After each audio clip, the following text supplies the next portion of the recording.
सर्वांना माहिती आहे की दुष्काळी तालुका आहे आणि याच मान तालुक्यातील विजयनगर पर्यंती जे गाव आहे त्याच्यातीलच हे विजयनगर मधील जी काही शाळा आहे या शाळेमध्ये काही अनोखे उपक्रम होत आहेत आणि त्या शाळेमध्ये तालुक्याच्या ठिकाणी शहरातील ठिकाणचे विद्यार्थी या खेडेगावातील छोट्याशा वस्तीवरती 300 लोकसंख्या असलेल्या वस्तीवरच्या शाळेवरती आपले पालक या विद्यार्थ्यांना शिकवण्यासाठी पाठवत आहेत.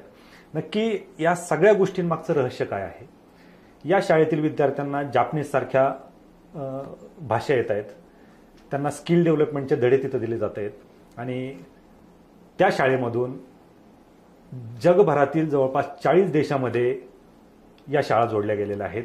त्या शाळेचे जे शिक्षक आहेत बालाजी जाधव सर ते आज आपल्यासोबत आहेत. सर, आपलं वास्तव कट्ट्यावरती स्वागत. सरांविषयी सांगायचं झालं तर सर जगभरातील लाखो शिक्षकांना ट्रेनिंग देत आहेत. त्या शाळेतील विद्यार्थ्यांना तर ते शिकवत आहेत